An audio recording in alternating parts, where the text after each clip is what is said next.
Aloha. So glad you are here with me. I'm Hara Love.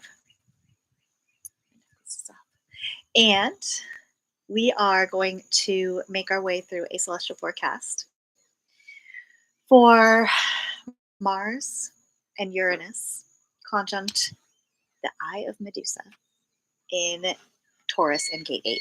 And I'll explain what all of that means in a minute. Pardon my beeps. I hope you can hear me okay. I've had some issues with technology today.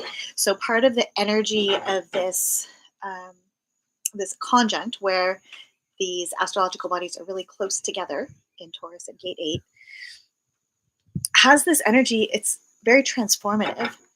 But as the transformative energy moves through, it can also make us make our sticky spots or our shadows show up more.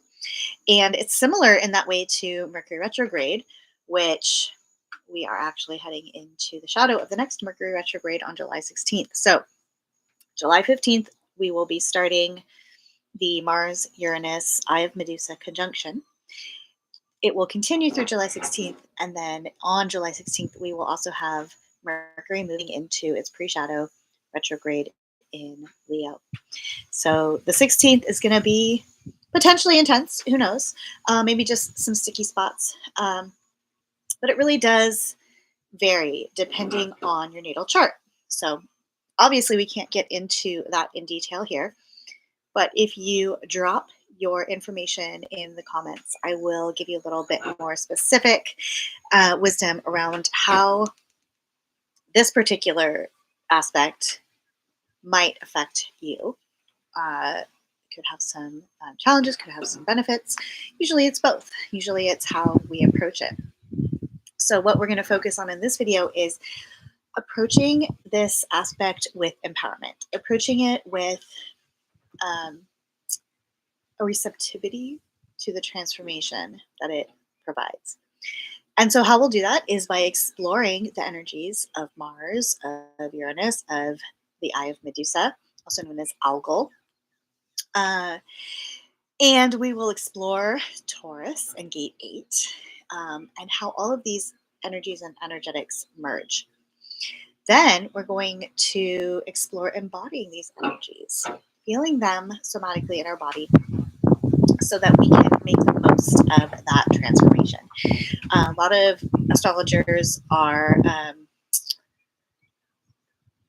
I don't know what the best word is.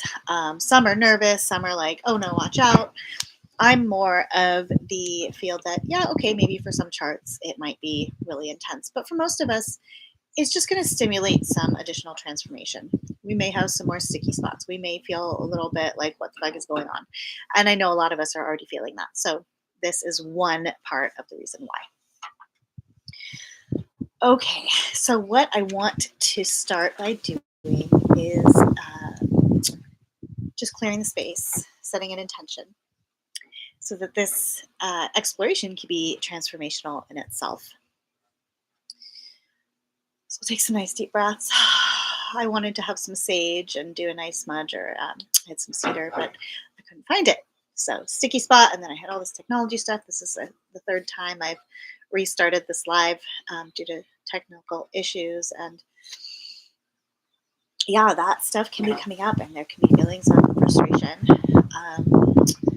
There can be feelings of, I really want to move forward, and it's just not happening yet. It can feel like we've got something sticky in our throat. So what we're going to do now is just set the intention that we're open to attuning to these energetics and allowing them to begin the process of clearing out the junk, the blocks, the stickiness, the shadows, shining light on our shadows around these topics so that we can move forward transformation with not only ease, because may or may not be easy, but with empowerment and to make the most of the potential transformation.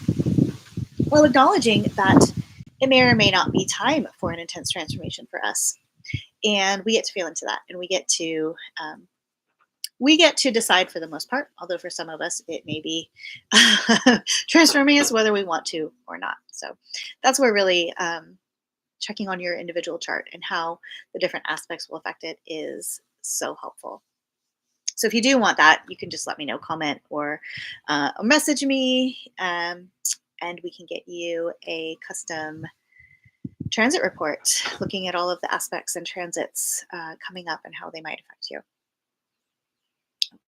So let's take some nice deep sighing breaths. Inhale through the nose, release it out through the mouth. For our highest good, we are not allowing fear to embed itself in our programming, that we fill ourselves up with the divine, our highest self, our fullness, and just use this wisdom to help guide us even deeper into that empowered embodied state. Okay, so a little bit more about the transit. I'm just riffing right now. I have some notes, but I didn't want to write a script for this because it felt antithetical to the energies that are coming through. I've been getting lots of visions of dragons. It's not specifically a dragon transit or dragon aspect, but the potency of Mars, which is drive, right, motivation, with the transformative energy of Uranus, the masculine transformative energy of Uranus, and the feminine transformative energy of the star called Algol. Algol means the eye of the demon. However, in Greek mythology and astronomy, this was the eye of Medusa. And Medusa has definitely been demonized. And we're gonna go into that a little bit, and then I'm gonna probably do another video on the deeper levels of the story of Medusa and how reframing it in empowerment can actually help us attune to that transformative energy even more. So, yeah, so this could be intense. And I think that's what a lot of astronomers are seeing, is like the potential intensity of it. So we want to do some really decent self-care, especially with that Mercury retrograde pre-shadow coming up. I wrote a post just a few minutes ago, and the title was "Get Your Emotional Support Chocolate." Right. So I think it's a good idea. Get those serotonin levels going. It doesn't have to be chocolate, but do things that bring you pleasure, sensory pleasure, food pleasure, whatever it is. So when I close my eyes like this, I'm just tuning to my channel. So wanting to make sure that this transmission is as important as possible. And that's really important for you to do as well, as you are attuning to your own transformation and embodying the energies of these astrological bodies, these myths that have perpetuated throughout time. I mean, there's a reason that things like this persist, right? They are a collective theme. And so the collective theme of Medusa is that she is a mortal born to two sea deities. And she has two sisters who were immortals, but she was not immortal. However, she herself was a Gorgon, just like her sisters, just a mortal one. She was very beautiful. She had very thick, curly hair. And she ended up becoming a priestess, devoted priestess to goddess Athena. However, everybody wanted her, including the gods. And the god Poseidon decided that he was going to take her. He was going to go into the temple and defile her. However, so Athena is a virgin goddess, and her disciples are supposed to be virgins as well. So you can take the virgin as you want. But in this case, I'm pretty sure that, yeah, it meant that, you weren't supposed to be defiled like that for sure, especially in her temple. And so one version of the story is that Athena gets mad that she takes it out on Medusa and turns her into a Gorgon. However, when we look at Medusa's history, we see that she's already a Gorgon. So my perception of this narrative is that the defilement activated her Gorgon powers. And this can mean maybe that they just innately activated due to the trauma, or maybe Goddess Athena helped her out with that. We will never know unless we can talk to them ourselves in our meditations. So maybe we can find out. Um, so yeah, so Medusa's Gorgon powers are activated in somehow in some way, and she decides to seclude herself. She doesn't want to hurt people, right? She's a priestess. She's a healer. And so she secludes herself, but of course, because she's so beautiful and now she has these powers, people want her even more. And so the quote hero, Perseus, goes to slay this demon who's just a priestess, devoted priestess of Goddess Athena who had her powers activated, and decides to take her head. Wow.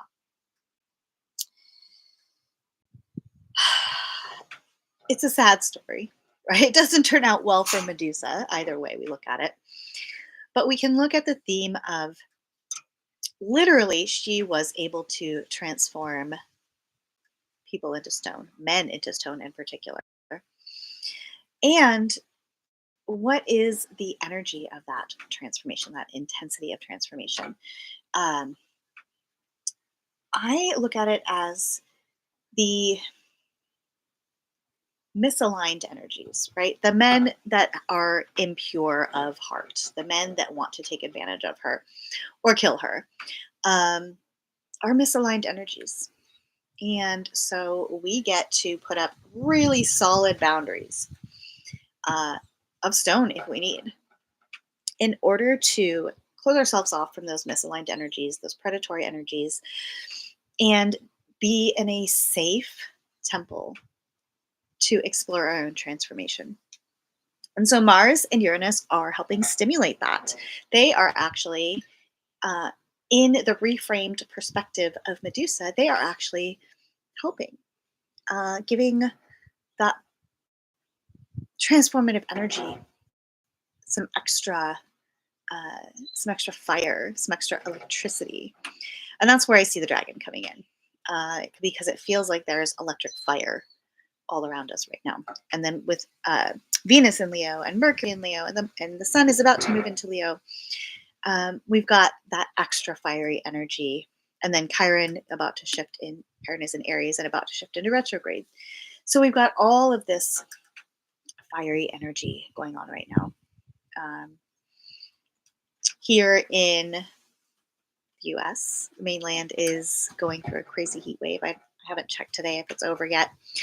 And then the other thing that's happening is people are passing. A lot of people are taking this time to pass. Not just celebrities, of course. Like I'm seeing from my peers how they are just there's funerals left and right now. So that doesn't mean that that's going to happen to you, but it's indicative of this really deeply transformative theme. It's almost feels like clearing of karmic contracts. And we are actually just a few days away from North and South Node shifting their gates as well. They're going to be in the same signs, just different gates. So that can also create an energetic portal for this karmic contract clearing. So you get to choose to take advantage of that if you want.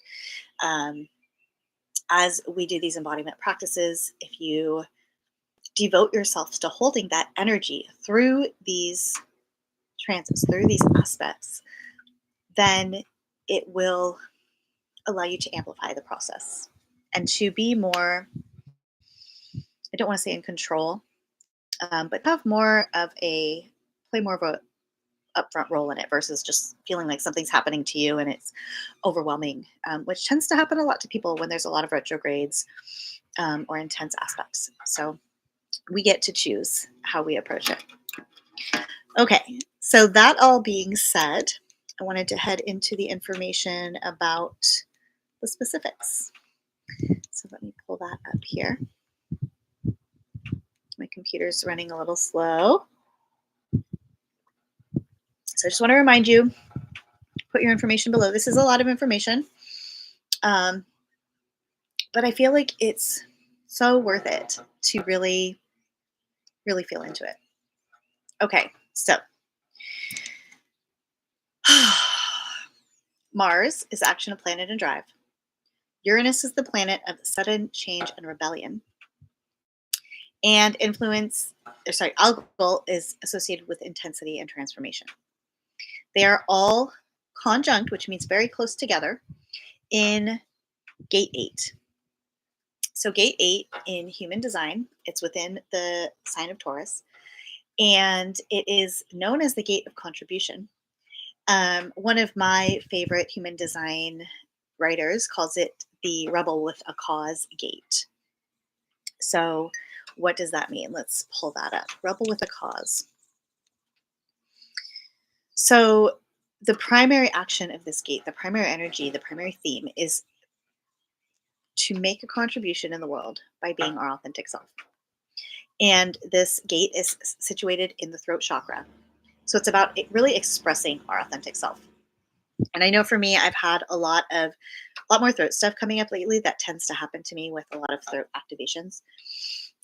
And so right now we have throat activations, not only with this aspect.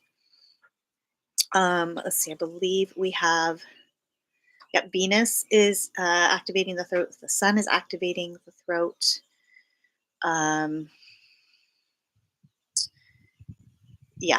So there's a lot of throat activation right now.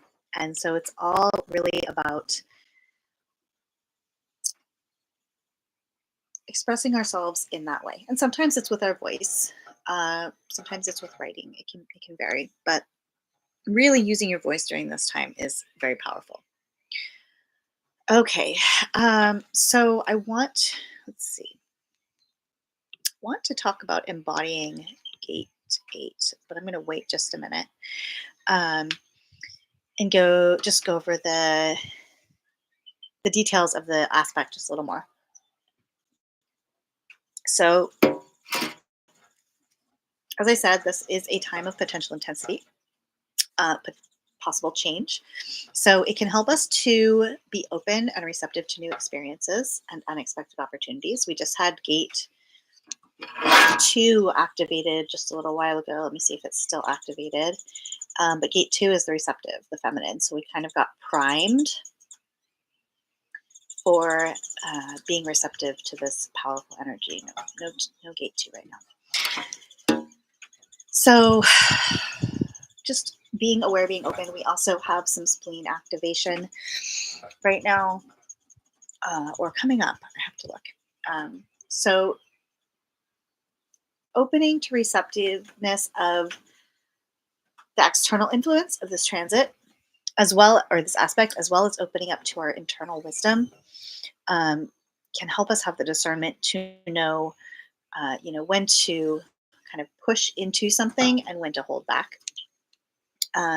We can also use it to help us see or start to feel into any fears or limitations that have been holding us back. So it's a really amazing time to break free from old patterns and step into your authentic self. And you can do that by observing how the energy moves through you, seeing how it affects your chart, and just doing different somatic embodiment practices using transformations, progressive affirmations, which we'll talk about in just a minute, to really shift your patterns on a deep level. There is a lot of creative potential with this aspect and the other aspects around it. So this is a big theme, thinking outside the box. I've been feeling this a lot myself lately, how we don't even have to have a box. We can choose that there's no fucking box and we get to just be an expansive, unlimited being. And we get to choose if we want to be in a box or not. We get to choose which box we're in. And with Mars, it's about bold and decisive action, but anchored in that internal wisdom. So it's not like being tossed about. It's about consciously taking part in the process. We can be impulsive, so we have to be cautious of that to really ground in, anchor in, feel the embodied potential of whatever choice we make during this time before just jumping in. And that's true for Mercury retrograde as well. It can bring some like nervous energy, restlessness. So we want to do lots of grounding practices, breath work. That sighing breath is perfect. We can also do wing breath where we inhale into our back and exhale, drawing our shoulder blades together. We can set some intentions like we did at the beginning of this video. So what would your goals and intentions be for this time of transformation? Where would you like to see transformation happen in your life? Or where do you feel transformation is happening even though you may not be ready for it? And what can you do to get ready for it? How can you prepare for the transformation that you're ready for? Or maybe not quite ready for? Let's see. Trusting and surrendering that the universe is guiding you towards growth and transformation. The universe always has your best interests in mind, in alignment with your soul purpose, with your highest timeline. So this transformative period can help shift you even more onto your highest timeline if you allow it, or you can be stuck in sticky land and, whatever, just feel like you're at the whim of the universe. So lots of creativity. How can I embrace new experiences and opportunities with an open heart? What fears or limitations do I need to release to step into my authentic self? And then we can play with the transformations and affirmations. So transformations are progressive affirmations that help us to build belief. They break down the process of being able to believe a more advanced affirmation. So here's an affirmation, an advanced affirmation for this aspect. I embrace bold, innovative energy and take decisive action towards my goals.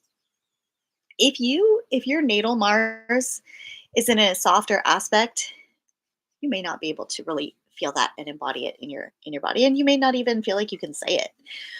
But we can break it down into steps that help us to be able to believe it, embody it, and so shift into a deep belief around it to repattern our mindset.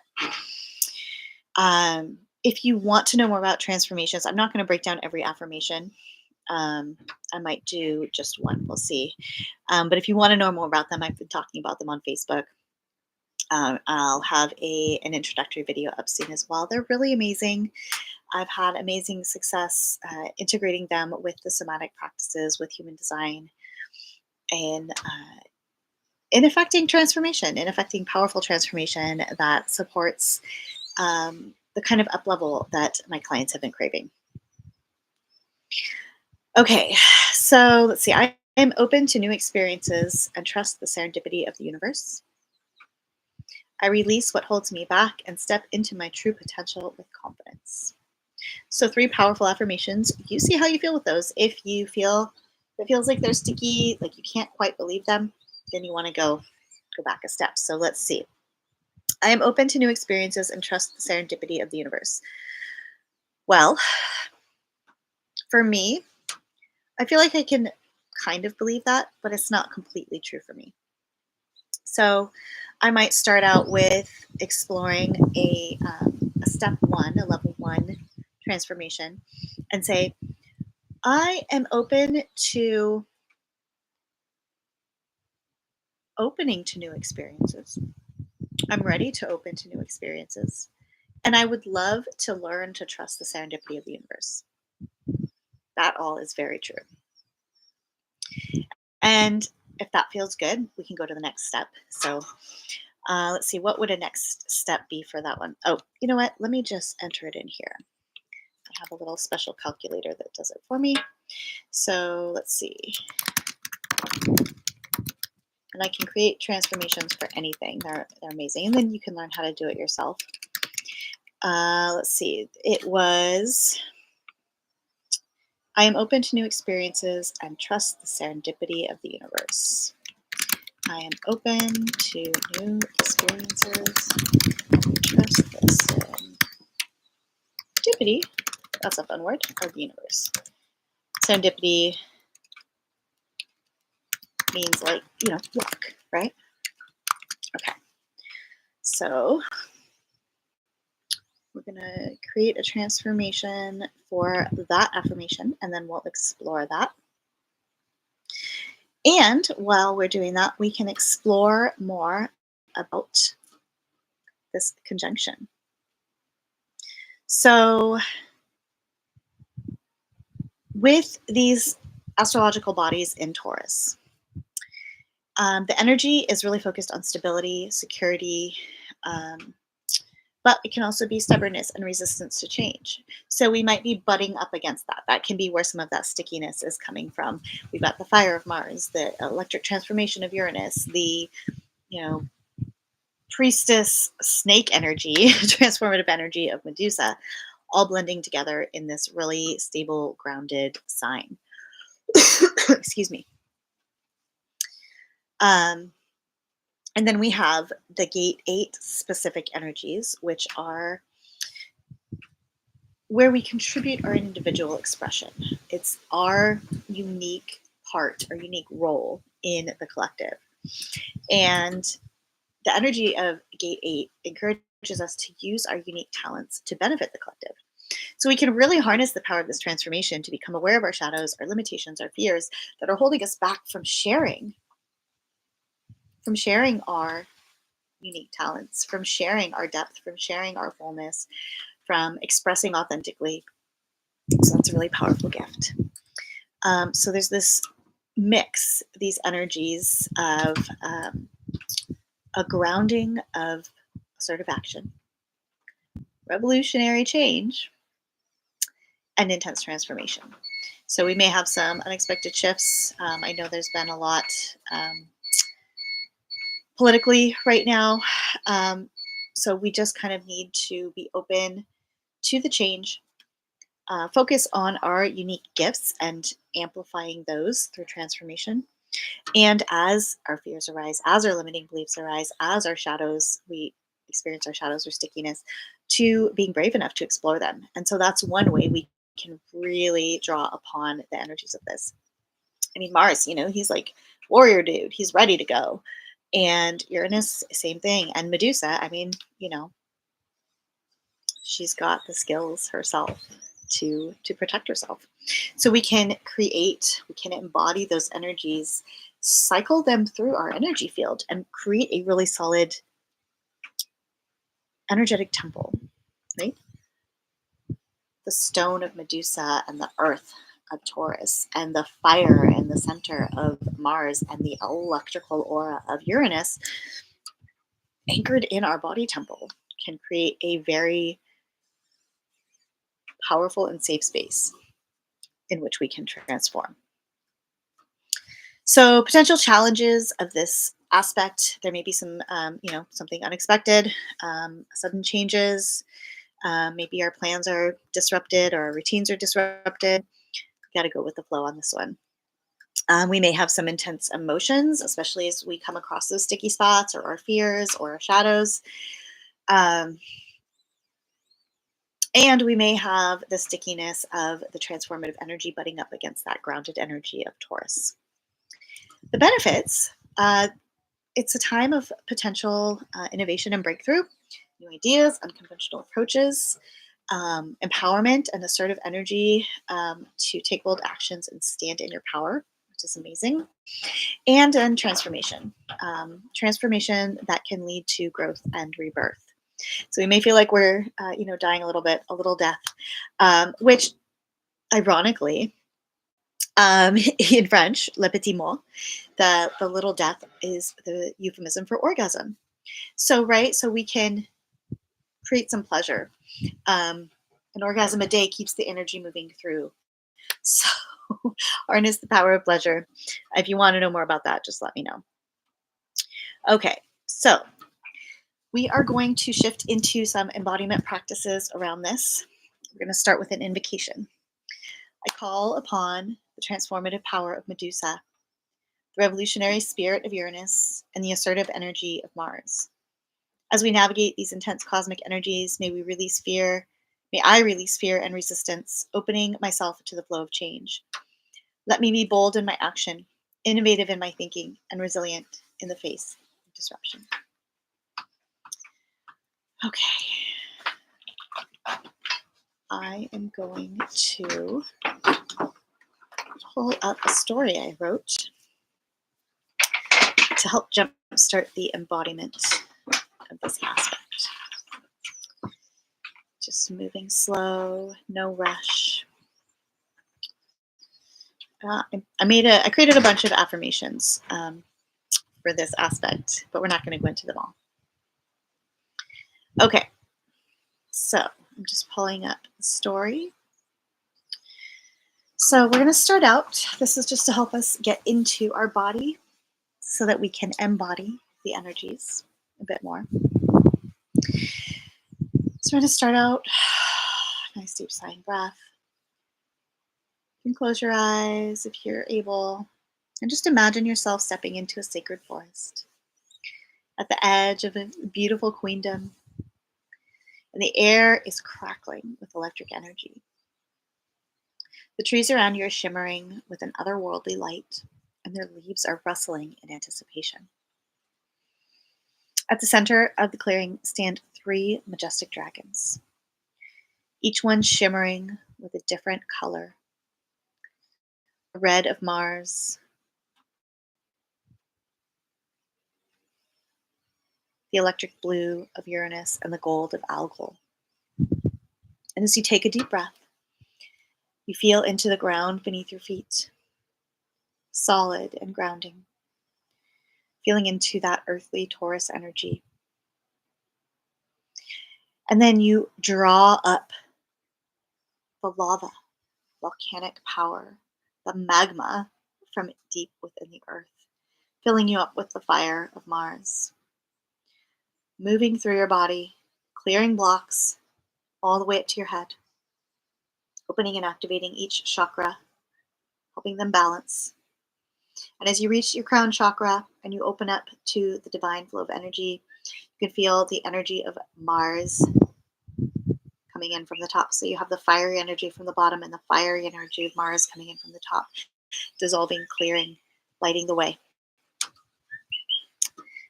So we have the dragon fire, right? Each one moving through you. So first we have the dragon fire of Mars.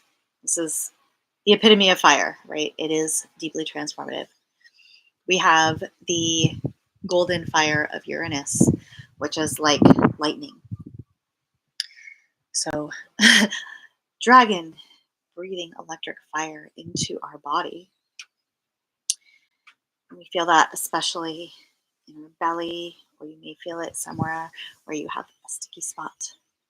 Feel it pushing through, ready to move. We can bounce up and down. We can shake side to side. We can rock back and forth.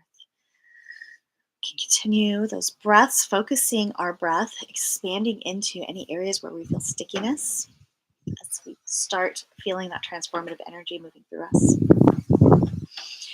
And then we have the electric blue of the Medusa dragon. Maybe her dragon even has snakes to her hair.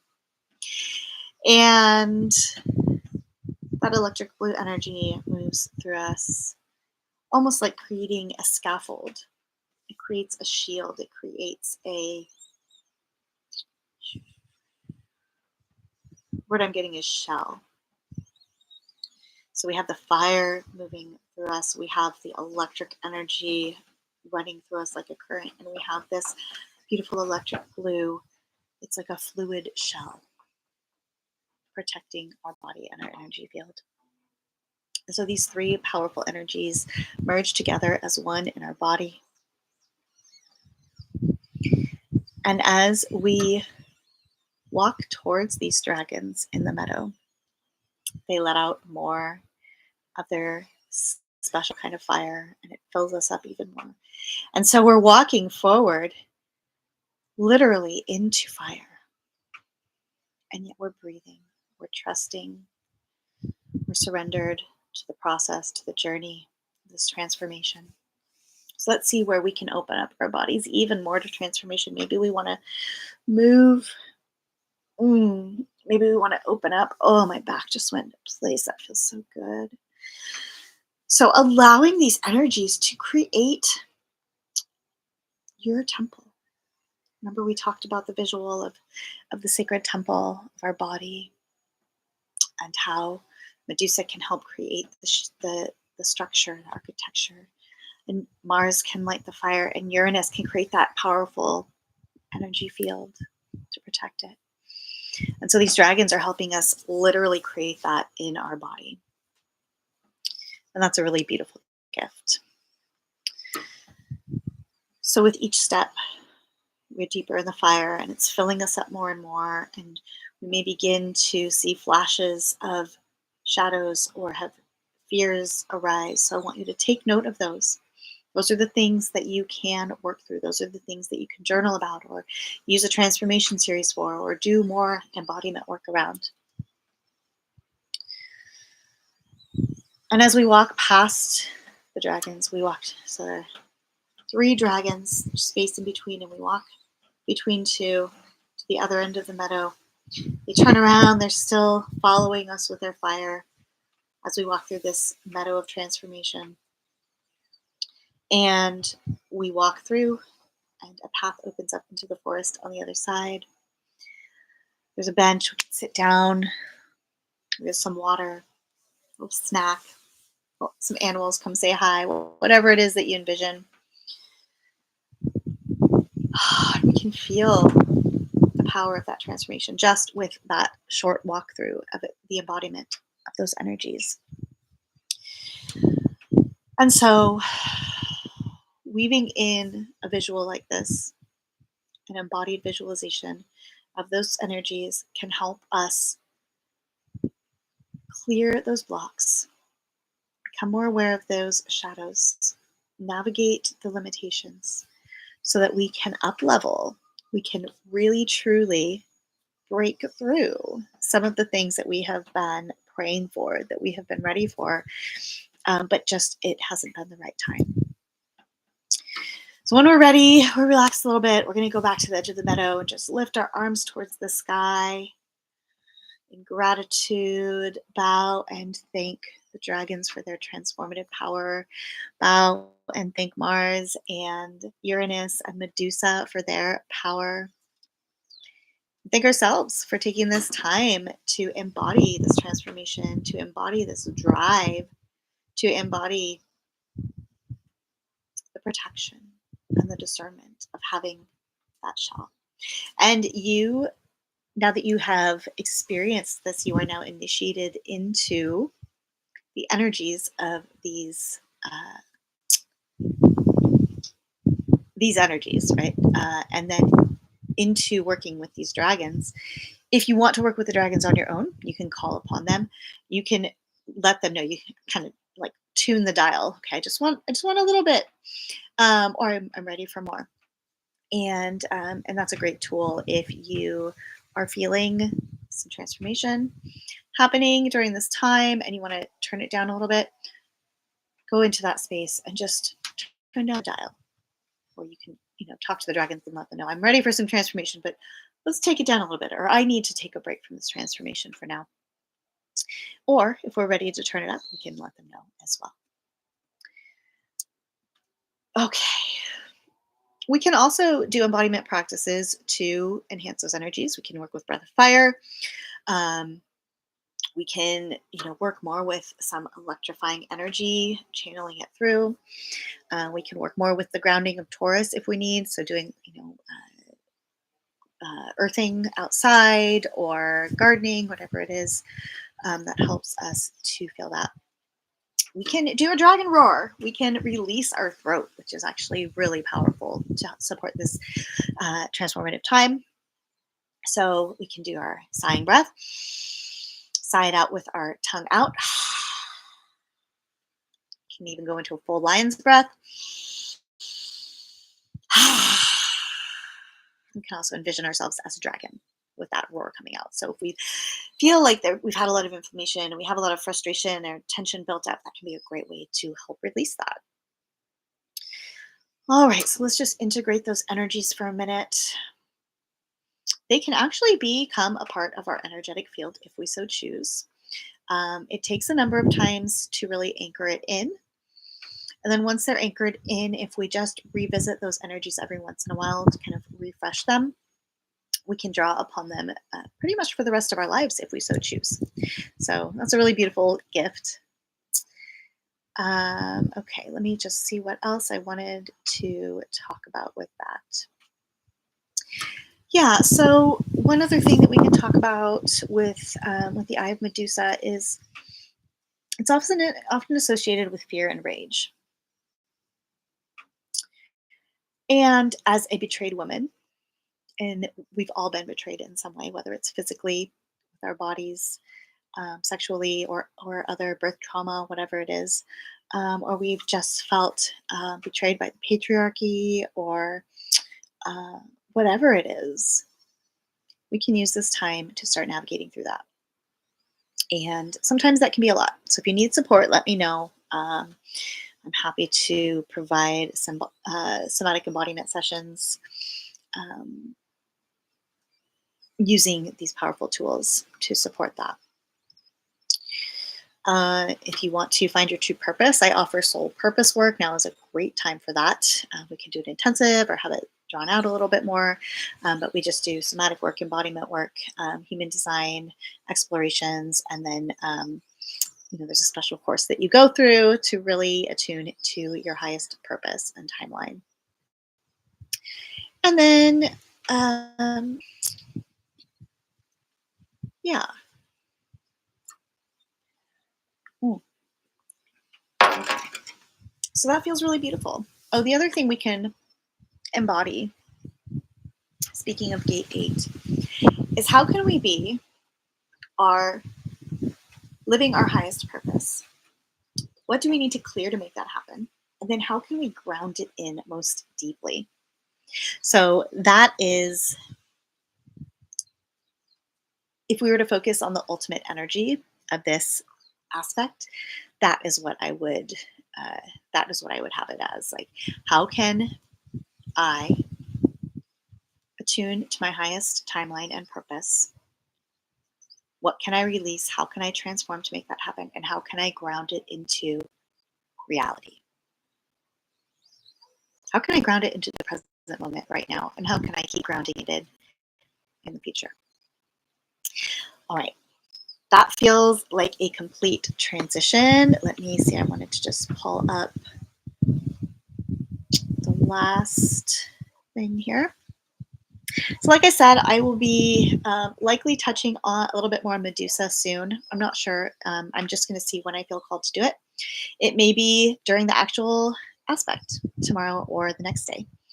And then I also am planning on doing all of my celestial forecasts, or most of my celestial forecasts, as videos as well. So keep coming back, check in. I'll have an Instagram set up in the next week as well. So I'll put that information up here. If you, I forget what you do, follow, subscribe, you'll be able to see that information. And if you want any type of support around any of this, just let me know. Either it's just sharing your information and me giving you a little free bit of wisdom around how to navigate this time, or you coming on. If you run into a sticky spot, you're welcome to drop in, leave me a comment, and I will do my best to support you through it. Or if you're ready for up level, for the next step in your transformation, and you want to go all in, whether that's a session or a human design report or a program or whatever it is, we can have a zero pressure chat about that. I'm a zero pressure kind of person. I have an open route, and I don't like feeling pressure myself. So I will never pressure you. It's all about finding what's in alignment for both of us. So don't be afraid of me. I don't bite. I only nibble unless you want me to. Okay.